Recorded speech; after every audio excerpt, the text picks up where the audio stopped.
Magandang araw mga bata! Muli, ako si Teacher JM at ngayong araw na ito, ating pag-aaralan ang Filipino 3, unang markahan, ikalimang linggo ng Revised K-12 Curriculum na may paksang Salitang Magkasalungat. Para sa ating layunin, pagkatapos ng aralin, ang mga mag-aaral ay inaasahang nakikilala ang kahulugan ng mga salitang magkasalungat.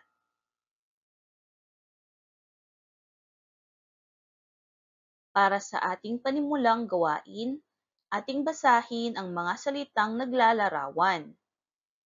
Matigas na bato. Malambot na unan. Ano ang napapansin mo sa dalawang bagay na inilarawan? Magaling. Ang salitang may salangguhit na matigas at malambot ay magkasalungat o magkaiba ang ibig sabihin.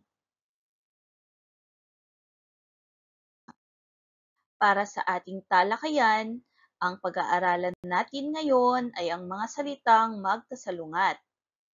Ano nga ba ito? Magkasalungat ang tawag sa mga salitang magkaiba ang ibig sabihin.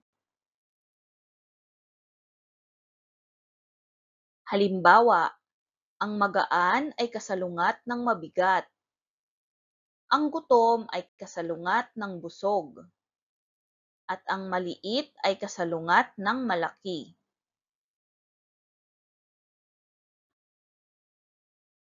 Ang pagtukoy ng magkasalungat na mga salita ay makatutulong sa iyo upang mapalawak ang iyong bokabularyo o talasalitaan. Narito pa ang ibang halimbawa ng salitang magkasalungat. Maaari mo ba akong samahang basahin ang mga ito? Magaling, masaya, malungkot, matanda, bata, mabango, mabaho, makipot, maluwag, mabagal, mabilis.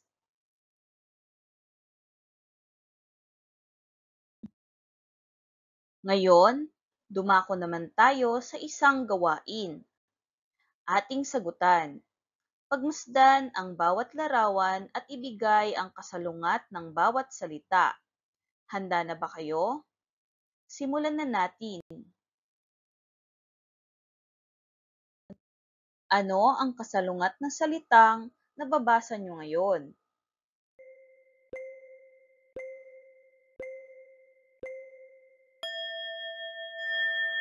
Mahusay. Ang kasalungat ng salitang masaya ay malungkot. Ano ang kasalungat ng salitang nababasa nyo ngayon?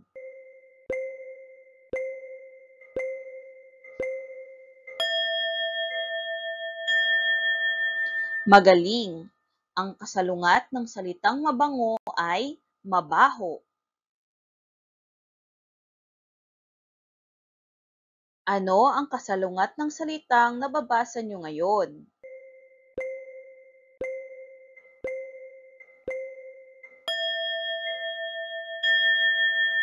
Tama.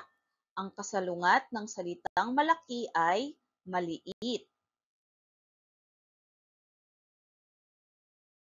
Ano ang kasalungat ng salitang nababasa nyo ngayon?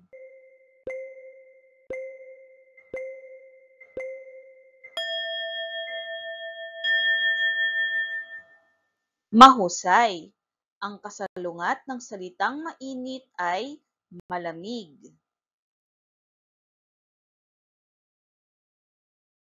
At para sa panghuling salitang nababasa nyo ngayon, ano ang kasalungat nito?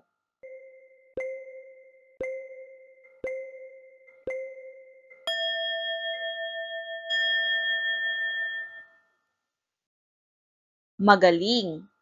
Ang kasalungat ng salitang mabilis ay mabagal.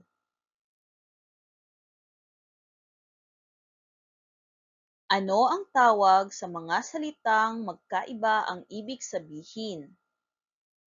Magaling! Tandaan natin na magkasalungat ang tawag sa mga salitang magkaiba ang ibig sabihin. Ngayon, dumako na tayo sa pagtataya. Ating basahin ang panuto. Piliin ang letra ng kasalungat ng mga salitang may salungguhit. Handa na ba kayo? Simulan na natin.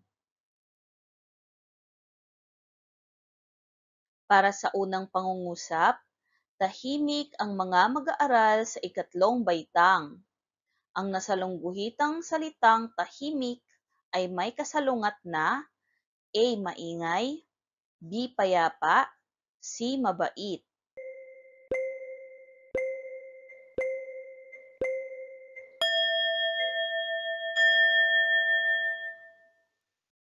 Tama! Ang sagot ay A. Maingay. Ang kasalungat ng salitang tahimik ay maingay. Para sa ikalawang pangungusap, maaliwalas ang paligid ng aming paaralan. Ang salitang may salungguhit na maaliwalas ay may kasalungat na A. Madumi, B. Malinis, C. Maliwanag.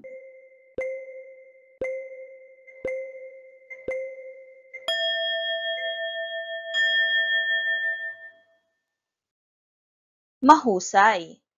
Ang salitang kasalungat ng maaliwalas ay A. Madumi.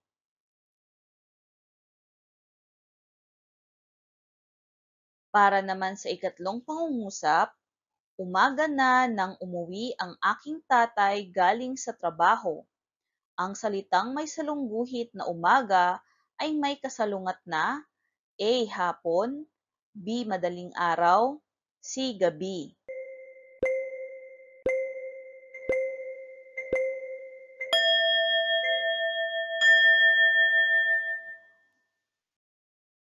Magaling!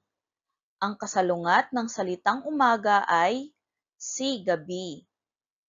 Para naman sa ikaapat na pangungusap, Nanay, busog na po ako. Ang sarap po ng niluto ninyo. Ang salitang busog ay may kasalungat na A. Gutom, B. Matamlay, C. Masaya.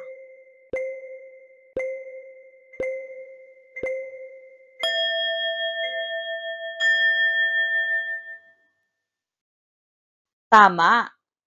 Ang salitang busog ay may kasalungat na A. Gutom. At para sa panghuling pangungusap, mataba ang alaga naming aso. Ang salitang mataba ay may kasalungat na A. Masaya, B. Pandak, C. Payat.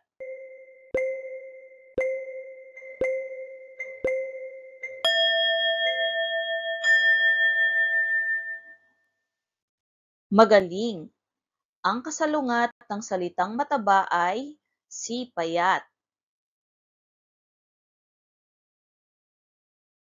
Ayan mga bata, sana ay marami kayong natutunan tungkol sa ating aralin sa Filipino 3 Unang Markahan, ikalimang linggo ng Revised K-12 Curriculum na may paksang Salitang Magkasalungat.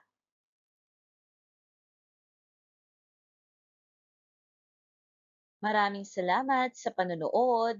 Muli, ako si Teacher JM at huwag kalimutang mag-subscribe sa ating YouTube channel. Mag-like, comment at share na rin. Hanggang sa muli!